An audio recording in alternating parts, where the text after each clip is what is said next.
Today is all about one of my favorite fish of all time. Now, I know I say that a lot, but this one is a tiny little fish that is just super special. It is the chili rasbora. So people call it the spicy rasbora. I get it because it's chili. They also call it the Barreras brigette. I don't know if that's how you say it, but I'm sure you down below will correct me. But anyway, we're talking about the chili rasbora. It is literally the tiniest, cutest fish ever.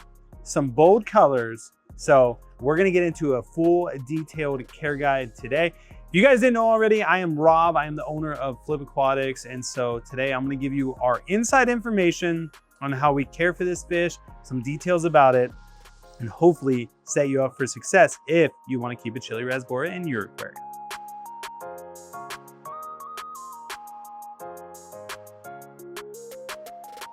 So let's dive right into it. So first of all, this is kind of like our chili rasbora section, or micro rasbora, dwarf rasbora, whatever you want to call them. Barreras, there's a lot of different types. There's the chili rasbora, the strawberry rasbora, the mirror rasbora, exclamation point rasbora, and there's also the spotted rasbora. And those are all the different Barreras types, which are like these tiny, tiny little fish. So chili rasboras, they only get to like, if you find a monster, they're like 3/4 of an inch, but most of them 1/2 inch, 1/4 of an inch, like they are really, really small. So we have all the ones that we currently have right now are still not as healthy as we'd like them to be. So like these guys we've had for over a month, still not listed on the website, just because we want to make sure they're perfect healthy. So we've had like a 5-day streak with no losses. So they're getting very close to the point where we feel comfortable listing them. Probably by the time you guys see this video, we'll have them available on the website. But we just got in a recent order from, I believe, New Indo. And all 3 tanks that we got in all have issues. We're treating one with potassium permanganate. We're treating some other ones with Maricin, just to kind of see like, okay, which treatment is gonna work the best, because there's no visible signs of any illness, but they're just not doing good. So anyway, they're a tough fish to get in when they're out of season. They are a seasonal fish, and we'll talk more about this later on in the video. But let me get back to like the species overview. So these guys, 3/4 of an inch is like an absolute monster. They're a small fish. Because they're so small, they're a little skittish, but like here's a tank with about, I don't know, 200 of them in there, maybe about 150. And they're just like, I'm right up at the front of the glass. They're not worried. They're swimming around. So, they aren't necessarily timid all the time. It's just, if you just have 6 of them in a 10-gallon tank, you'll probably not see them very often. But, you get them in a big school, they do well, and, they're just a cool fish. So, and as far as their temperament, since they're so shy, these guys are like the most peaceful fish ever. I almost said shrimp. And that's because you can keep these with shrimp. They're actually one of the only fish that I would call shrimp safe. And that's because their mouth is so small. I don't even think they could eat a baby shrimp. Like, even if they wanted to, I don't think they could. So they're definitely a very peaceful fish, a small fish, great for nano aquariums, and something that I love because I love shrimp tanks. Okay, so just looking at our setup for these guys, we keep them in 20-gallon tanks, which is typical for everything that we keep. We stock them with anywhere between 100 to 200 fish. Like, here's a fully stocked tank.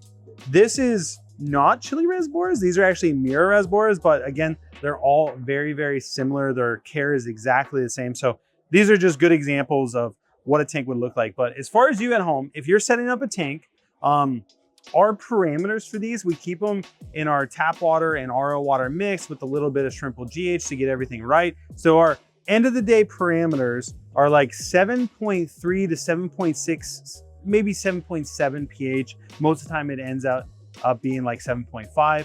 That means that these guys will adjust to a lower pH or a slightly higher pH. So we try to be right in the middle. As far as general hardness goes, usually about 6 to 8 is where we land. Carbonate hardness, which is KH, we usually are about 3 to 4. Again, it fluctuates slightly, but that's a pretty good range. So we're always aiming for 2-to-1 GH ratio to KH. And then as far as temperature goes, these guys are in cooler water than I'd probably like them to be right now. They're probably sitting about 70 degrees. I'd like them to be up like 72 to 74. Seems to be ideal for rasboras.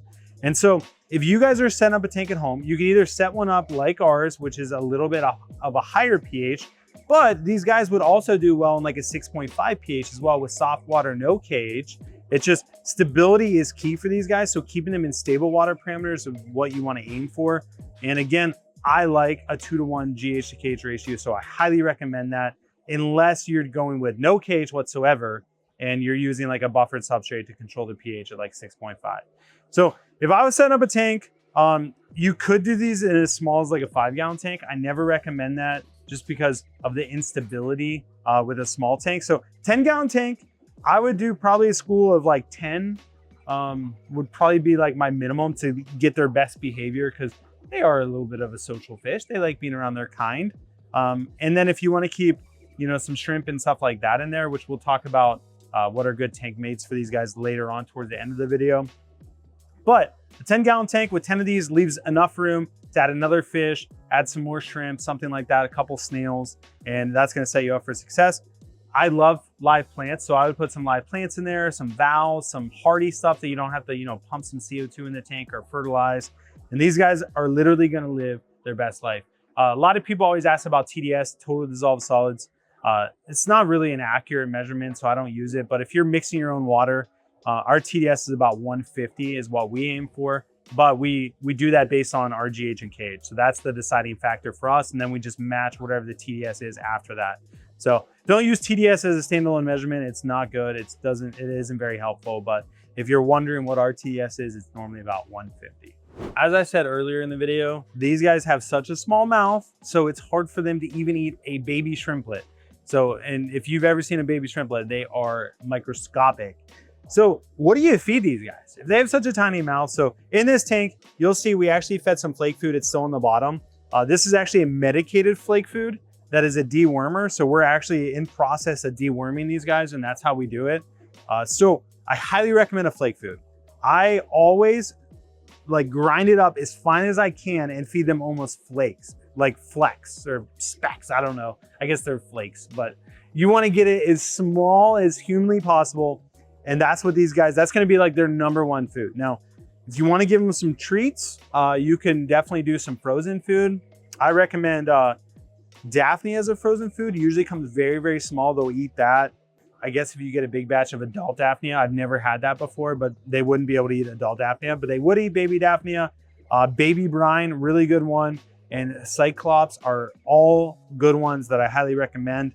As far as live foods go, microworms, which we don't sell those, so you would have to get them locally or something like that. Although I'd love to start selling them. We're actually going to bring some in because it's such a good food. So microworm culture would be good for these guys. Live Daphnia is also really good for these guys, but you can only feed the babies. Like if you start feeding adult shrimp, like they'll just live in the tank with them and they won't get eaten, which isn't necessarily a bad thing. It's just, do you want, I guess if you have other fish in your tank, they could eat the adult Daphnia and these guys would eat the baby Daphnia. As far as pellets go, there's really not a pellet that you can buy except for like, you know, fry food and things like that these guys would eat. But there is a hack. If you have like a magic bullet blender, you could put some pellet food in there, grind it up, get it into like a powder and then feed these guys. That's also a good food. We do that here.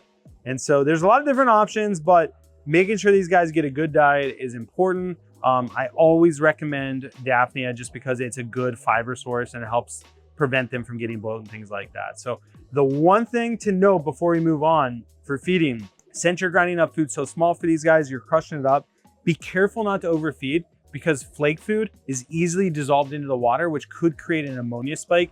So just feed the appropriate amount. Don't go overboard. It's always better to feed less than too much. So once a day, 5 days a week is what we do. That's more than good for you guys at home. I always want to set you guys up for success. So a couple of important things just to note is Chili Rasboras usually are a seasonal fish. It's hard to get them all year round, even though we import from around the world. And it's hard to find them in certain times of the year. So summertime tends to be the tough period to find them. Either that or like beginning of winter. And so they aren't always available, although we try to make them always available, but they do historically ship poorly. And that's not from like us to you, that's from importers to us. And so we talked earlier in the video, we have 3 tanks that just came in, all of which are like, have mystery problems that we're trying to treat. Most likely it's a type of bacteria or it's parasitic, one of those things. And so we have to be very strategic on how we treat that. And so having a really good quarantine process, a trusted place to buy them from is the most important thing. And they do tend to be very expensive just because they're so hard to get. They're so hard to get healthy. They come in poorly. And so they are one of the more expensive micro Rasboras for that reason. Like exclamation points you can get really cheap because literally they're available all year long. And they usually come in healthy because importers bring them in and they just have them. And so it's easier to get them and they've been through the quarantine process. These guys are mostly wild caught and it's just rough. So trust me. So what we do, one, we pre-treat them, we monitor them. I talked about these guys. We got them in about 6 weeks ago and they're still going through quarantine. This is kind of like how we gauge it is red means it's unhealthy. It's past its normal quarantine period. And so these we brought in on 6/9. And so it's just a long process. Now, another thing we do is like the blue. So blue means it's going through its standard 2-week quarantine. And so that's very important to us. We want to make sure you guys get healthy stuff. But at the end of the day, we want to make sure that once we have it healthy, it gets to you healthy. And so what we do there is we only ship our fish overnight, UPS one day, so it gets to you the next day. We ship them in breather bags so that there's no like sloshing around in the bag. Also, we don't want to build up of ammonia in the bag. So like we do our best to fast the fish. That's why we don't feed them on Saturday and Sunday so that they're ready to go for Monday, Tuesday, Wednesday, Thursday shipping. And so we just want to make sure that you guys get the top quality fish as healthy as possible. We're willing to hold them however long. And that's why we have so many tanks of chili Rasboras, because we know that there's a chance that we're going to have to quarantine it for 2 months. Like it just happens. And so that's kind of our promise to you. My philosophy is always that we want to take the loss so that you don't have to. And our goal is to always set the standard. And so that's just a little bit about what we do here at flipaquatics. So hopefully that gives you a little bit more confidence if you decide to purchase some chili Rasboras from us. Let's talk about Tankmates. This pond actually has 3 Tankmates that would all do well for you guys. And so it's a good pond to talk about. So if we look in here, you see these are Otocinclus. So Otocinclus catfish, very, very awesome fish. One that is a great algae eater, super popular in the hobby. We'll have a care guide coming out shortly for these guys as well. These are just ones that we just spent a lot of time on. So great tank mate for Rasboras, helps keep the tank cycled, helps keep it clean. Just a really peaceful, cool fish. The other thing that's in here is Neocaridina shrimp. There's not tons in here, but there's maybe like 50 to 100. And like I said earlier, chili Rasboras do really good with any type of shrimp. So whether it's Caridina shrimp, Neocaridina shrimp, cherry shrimp, blue dreams, doesn't matter. Any type of shrimp is gonna do good. Just match whatever parameters you have. So if you have a low pH setup, then I would recommend going with Caridina. If you have a high pH setup, then I'd recommend going with Neocaridina shrimp. And so the Otocinclus are the same way. They can adjust both ways too. And then the other thing that's in here is snails. Snails are always a really great cleanup crew, help prevent waste, help keep a tank cycled. They're just a really good addition to any tank. So I highly recommend them. And if you look in here, there's also just tons of Daphnia. So if I had a few chili Rasboras in here, they'd be living their best life ever. And so it's always just good to see different things. But let me take you through, I'll show you a couple more tank mates, and then you guys can decide how you want to set up your chili Rasbora tank. These are just my favorite fish lately, so I have to talk about them because I think they'd be a great tank mate. These are like the BFG, big friendly giants of the Barreras world. These are dwarf gouramis. They're so pretty. Now these ones aren't like fully colored up because they're still small, but like they just have like a blue and then red stripe on their body. Like they're seriously so cool and they're so peaceful. So I would highly recommend these guys just because I love them. I'm a little biased, so I have to tell you the truth. For whatever reason, I think these are just the coolest fish ever. There are some other types that you could try out. Like these guys are the flame dwarfs, which they're pretty much the same thing. These guys are slightly bigger, older, and they're just solid like oranges, an orange red. I don't know, I'm colorblind, so I'm just guessing, but looks red to me, but I think it is orange. So super cool fish. There's also like solid blue ones too. So whatever your flavor is, you can get it, set up your tank. I just love dwarf gouramis. Last but certainly not least, another very small fish. I love these guys too. We've done a species care guide on these guys, so feel free to check that out. These are the pygmy cories. They're one of the smallest cories in existence known to the hobby, and they're commonly available and just a really cool addition. I love their color. These guys would school with Otocinclus if you end up getting both. And so just a fun fish that I highly recommend. and you can set up a really cool chili Rasbora tank with all these suggestions. Back to the chili Rasbora row. So obviously you can keep other types of Barreras chilies within, like or not chilies, Barreras species, like the exclamation point, the Mira, the spotted. You can keep them all together. They will interbreed if you want to try to breed them. I didn't talk about that just because we don't breed them here.